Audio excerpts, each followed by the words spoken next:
नाज़रीन, आजकल दोबारा जो चेस्ट इन्फेक्शन के मरीज़ों में ख़तरनाक हद तक इजाफ़ा देखा जा रहा है। और ये इजाफ़ा अगर अदाद-ओ-शुमार के मुताबिक देखें तो सरकारी अस्पतालों की एमरजेंसी में और प्राइवेट क्लिनिक्स पर 50% से ज़ायद जो मरीज़ आ रहे हैं वो चेस्ट इन्फेक्शन से मुतासर हैं। उन्हें या नज़ला होता है या कोई बलगम आनी शुरू होती है, खांसी शुरू होती है और उसके बाद ये सिलसिला तवील होता जाता है, 1 हफ़्ता 2 हफ़्ते, और उसके बाद आपकी सेहत जो है उससे शदीद तौर पर मुतासर होती है। ख़ास तौर पर इससे मुतासर होने वाले जब बच्चे हैं और बुज़ुर्ग हज़रात हैं उनकी ख़तरनाक हद तक इजाफ़ा देखा जा रहा है। और ये जो है इस हवाले से माहिरीन सेहत कहते हैं कि ये N1H1 और कोविड का वाइब्रेंट भी है। और इस हवाले से जब एयरपोर्ट्स पर चेकिंग का अमल शुरू किया गया था, अभी भी जारी है, इस पे भी कराची में भी 2 पेशेंट आज भी मिले। इसी तरह रोज़ाना इन्होंने रैंडमली जब एयरपोर्ट्स पे चेकिंग का सिस्टम शुरू किया हुआ है तो इस पर जो रोज़ाना की बुनियाद पर कोविड के पेशेंट जो हैं वो डायग्नोज हो रहे हैं।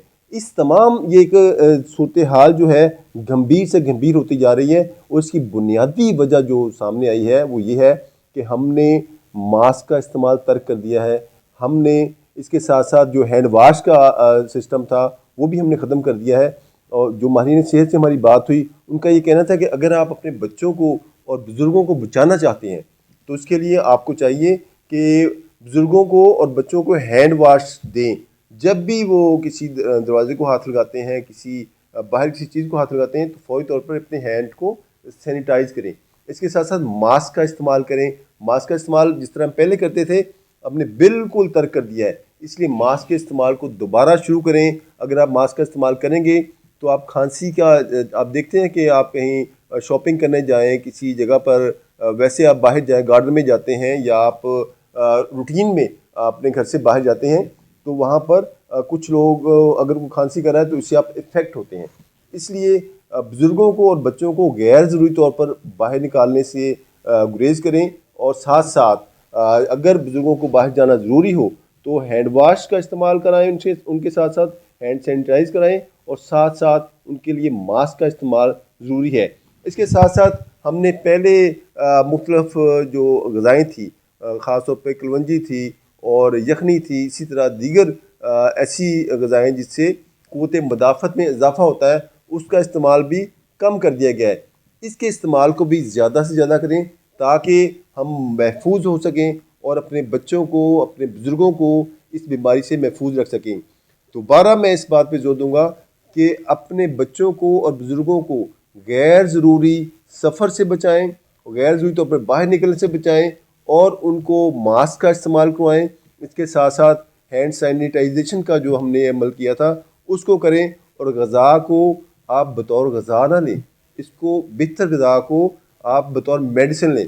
देखें, अगर आप ग़िज़ा का इस्तेमाल करते हैं तो उस पर कुछ ख़र्चा भी आता है, लेकिन इसके साथ साथ अगर आप बीमार हो गए, आप इफ़ेक्ट हो गए तो मेडिसिन जो है वो पाकिस्तान में आपको पता है मेडिसिन की कीमतें तो कंट्रोल में नहीं है, फिर मेडिसिन मिलती भी नहीं है। और इसलिए अब अगर आपको खुदा न खास्ता आप मुतासर हो गए हैं तो फौरी तौर पर किसी मुस्तनद डॉक्टर से रब्ता करें। ये क्वैक हज़रात से या रवायती डॉक्टर से आप परहेज़ करें, क्योंकि जब आप इन डॉक्टर के पास जाएंगे फौरी तौर पर आपको एंटीबायोटिक दे देंगे। डॉक्टर्स क्या कहते हैं, जो मुस्तनद डॉक्टर्स हैं वो कहते हैं कि इसके लिए शायद एंटीबायोटिक की इतनी ज़रूरत नहीं है और आप दीगर अद्वियात से भी इसका इलाज किया जा सकता है।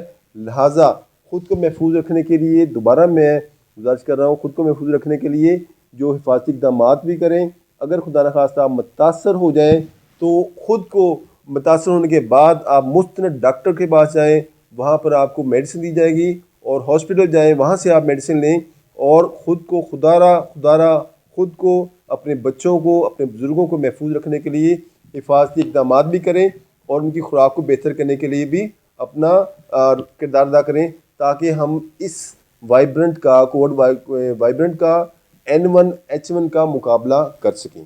बहुत शुक्रिया।